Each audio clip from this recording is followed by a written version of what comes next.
How can sickness be a practice for dying? I just am getting over COVID. In fact, my voice is not completely back to 100%.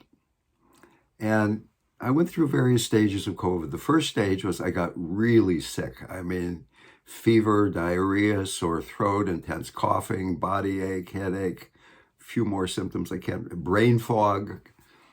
And in that stage, when I was feeling so sick, the body was almost uninhabitable.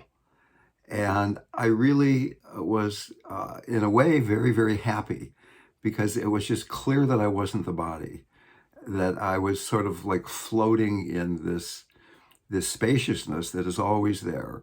And I'd come back to the body and the symptoms were there, and I'd have to take the herbs that the people were giving me or more hot tea or whatever it was.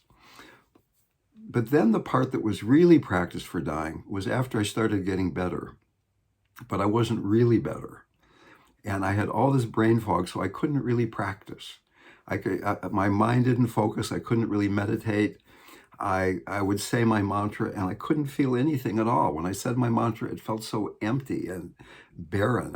And then during this whole thing of this brain fog period was Guru Purnima, a very holy celebration in honor of the Guru.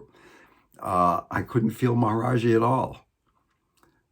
So all of my basic practices, devotion to Guru, meditation, mantra, they didn't seem to be available. I mean, I understand that you don't practice to get somewhere, but at the same time, I was sort of asking myself, well, what can I do now? And all that seemed to be left was surrender into spaciousness, surrender into non-duality, non-practice. Nothing is a distraction. Nobody's meditating. That instead of focusing on the object, letting go of attachment to the object of the mind, of the body, whatever it might be, I was letting go of the subject. I was looking through the events of my life into the nature of things itself.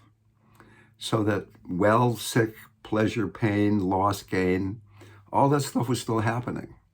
But at the same time, I was kind of floating out in a spaciousness that wasn't really bothered by even the brain fog, because I wasn't my brain, I wasn't the thoughts. When you're dying, you might be all hooked up to machines and they're pumping all kinds of chemicals into your body and your brain isn't working. When you're dying, you might be in an automobile with the person that you love the most in the whole world, and that person is right next to you screaming in terror as you're about to have this horrible accident.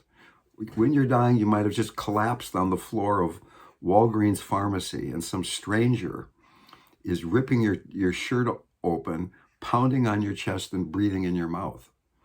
So really everything is practice for dying. And illness itself is particularly good practice for dying. In India, they say, actually, that being sick is a blessing, because when suffering is coming from the mind, one can avoid it temporarily. One can drink a glass of wine. One can turn on Netflix.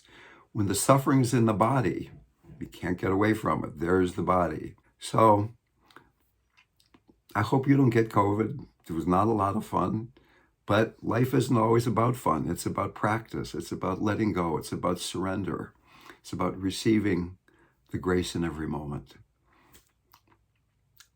I'm getting better. I hope you are too. Lots of love.